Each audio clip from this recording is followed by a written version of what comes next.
having all of this turmoil, and I think that it's funny, and they owe Carmelo all of this money when clearly he isn't the same player that he was when they brought him in there. So I think it's funny, but I don't think Carmelo is doing anything wrong. Actually, Carmelo, is like somebody put it yesterday, he's not chasing a ring. He actually wants to stay in New York. He's made a commitment to New York to try to turn things around. I think the guy just likes living in New York City. I mean, a lot of people like living in New York City. I like New York City, but I couldn't live in New York City for more than a week.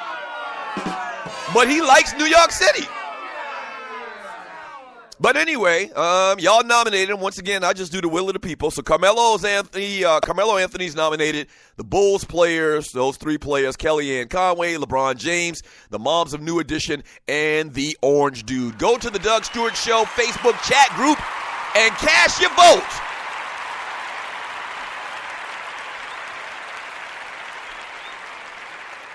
Cast your vote. So, I wanted to get into a couple of things Super Bowl related, but it's been talked about around here for a couple of days. This story actually came out. What's today's date? The 27th?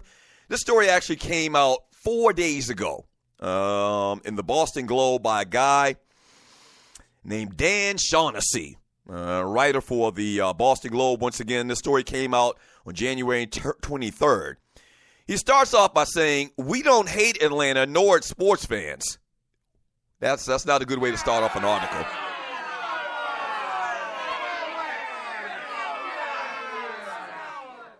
We don't hate Atlanta or its sports fans. No, it's not that. When it comes to Atlanta and its sports fans, we feel nothing, maybe a little pity.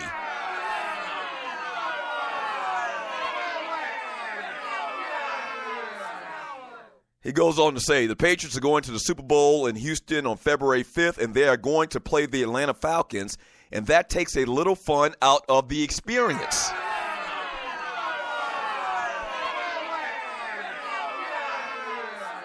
I just thought about it. We probably should have put this guy on the nomination today, too, for the Bald Penis Award. He goes on to say, but Atlanta? Seriously? This would be like the Larry Bird Celtics winning 2 of their championships and beating the Houston Rockets instead of the Los Angeles Lakers. He goes on to say, it'll be like the Red Sox beating the Colorado Rockies to win the World Series. I know this makes us greedy, but it's real. A Super Bowl versus the Dallas Cowboys or the New York Football Giants or Green Bay Packers would have had so many more layers of the storylines and history.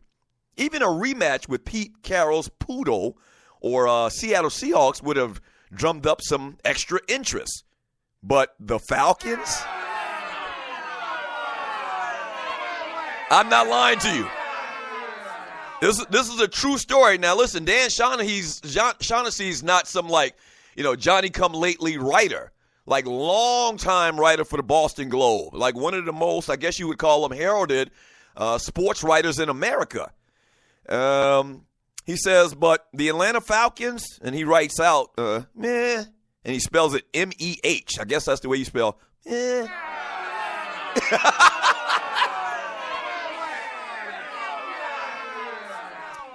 He also says, but it's also a town with absolutely zero enthusiasm for professional sports, and the non-fans know it.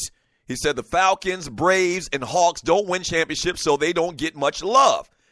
And he just goes on to continue to bash Atlanta sports fans, till the cows come home. And, there's so many things I can say about this. Now, obviously, listen, I'm not stupid, and you're listening to the Doug Stewart Show. I'm not stupid. I understand that the reason this cat wrote this article is to get a response, is to get, people's blood boiling. So that he could get clicks on the internet. I 100% totally understand that's the reason that he wrote this type of, abrasive, condescending article. I 100% get that. But let me do something with Dan Shaughnessy and the Boston Globe and the Boston sports fans that as a Doug Stewart Show listener. Let me remind y'all of a couple things.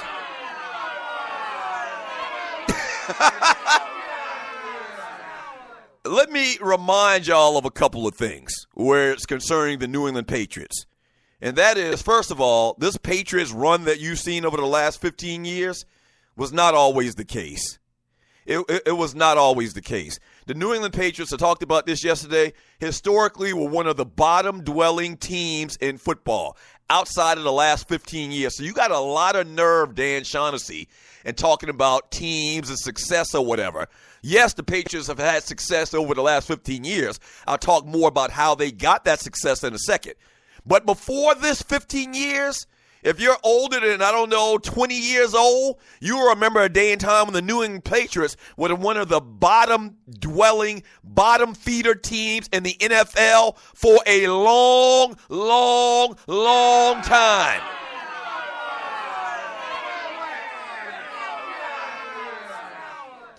Period. I'm not even going to get into the fact that the Boston Celtics, they did all of their rings. They got all of their rings under Red Auerbach and how they, cheated to get players or whatever. They stacked teams or whatever. I'm not going to get into all of that. I'm not going to even talk about the Boston Red Sox that went for like 100 years without a World Series championship until lately.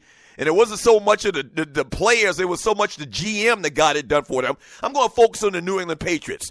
And the big thing that I need to remind you of, Dan Shaughnessy, and I'm actually going to do a video on this later. I just thought about it. I'll do a video on this later where I'll probably get a lot more crunk. Right now I'm trying to contain myself and make sure my blood pressure don't go up too much.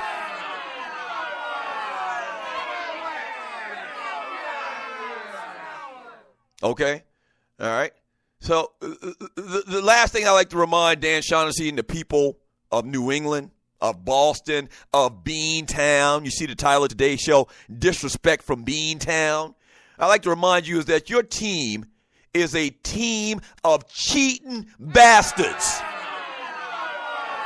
Yeah. Yes, and I've been going off on this increasingly over the last 2 weeks.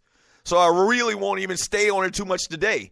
But let me remind you, if you're listening to this show from Boston, if you're Dan Shaughnessy, if you're anybody that writes for the Boston Globe or any news media entity or whatever it may be in that neck of the woods, remember that your team has been fined close to $2 million for cheating. Not just your Tom Brady, but Tom Brady, the head coach, the owner, the culture of that team for the last 15 years under Belichick has been that of cheating bastards.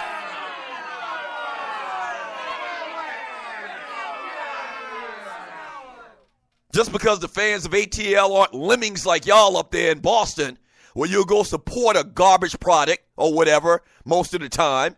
The Boston Red Sox were bad forever. Y'all still went out there in the cold and supported them. That ain't cute. Nobody care about that. You don't get no brownie points for that. When the Boston Celtics became bad, when the Big Three had left, or before the Big Three had got there, when Paul Pierce was there, y'all didn't show support. Y'all didn't sell out the Boston Garden. Y'all didn't do that. Okay? So us fans here in Atlanta, in this town of milk and honey, with great weather and a lot of different things to do, we got choices. And if the product isn't great, if the team in the front office aren't doing the things they're supposed to do to field or to put a good team on the court or on the diamond that can compete, we will probably not go out and support that because we got other shit we can do.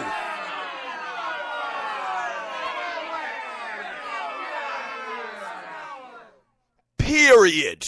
What does that mean? That y'all so boring up there, y'all got nothing to do, that you sit out in 20-degree weather and support a bad baseball team for 100 years? What's cool about that? Ain't shit cool about that.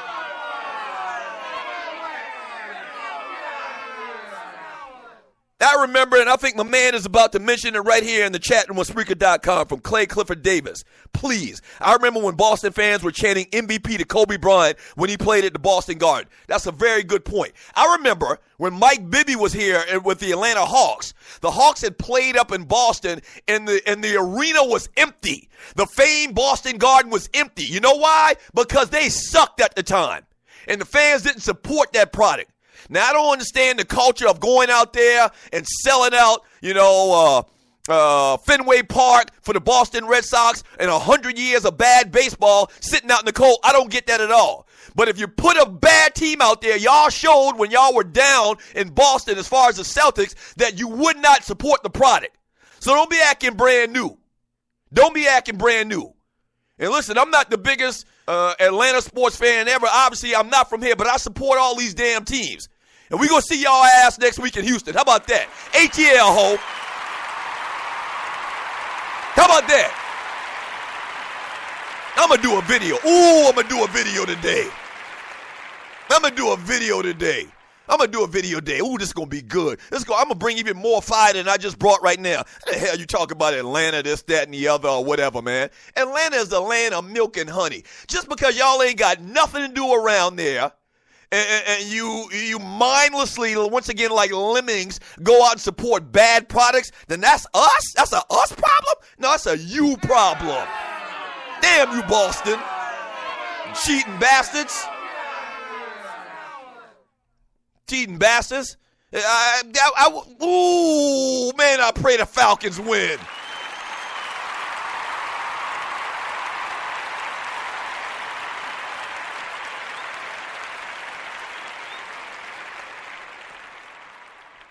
I pray the Falcons win, and it's right around the corner. Next week, Sunday. What's the date? February 5th, I think it is. We'll see y'all in Houston. We'll see y'all in Houston.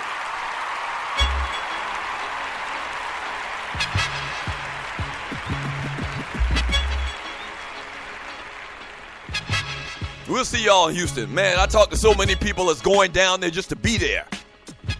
They ain't gonna spend $5,000 of their hard-earned money, but they just want to be in the atmosphere.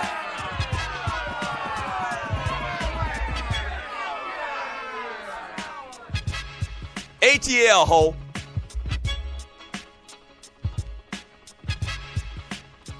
ATL, ho. And you know what? Those people from that part of the country, man, they got this arrogance about themselves, man, in that condescending type way. Now, I know this guy, once again, wrote this article as a gag, once again, to get people to click on it. I know he did, but that's really the temperament of those people around there. Holier than thou, you know. With that old dumbass Boston accent, ain't nobody care about that.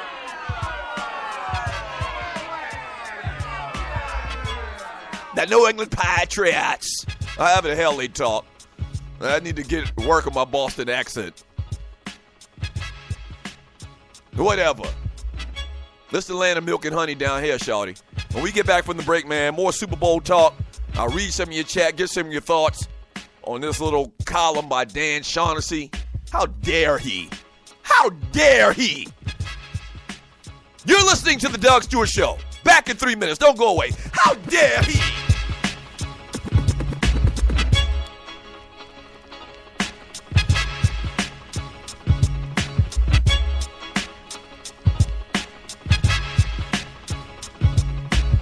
My swag's on the Richter scale. My swag's on the Richter scale. My swag's on the Richter scale. My swag's on the Richter scale. And I be sweating out the tail, step out. Oh yeah, I be sweating out the tail, step out. Oh yeah, I be sweating out the tail, step out. Oh yeah, I be sweating out the tail, step out. Let go, okay, I am Mr. Greatness. You may wanna take this. Introduce me to a scale, I guarantee I break it. Introduce me to a beat, I guarantee I rape it. Earthquake flow, 2012 doomsday beat. I'm a cool kid, and you are just a stepchild. I am so sci-fi, bringing out the X-Files. Label me the true troublemaker in the booth. There's a hole in my ceiling, cause my swagger through the roof. My swag's on the Richter scale. My swag's on the Richter scale.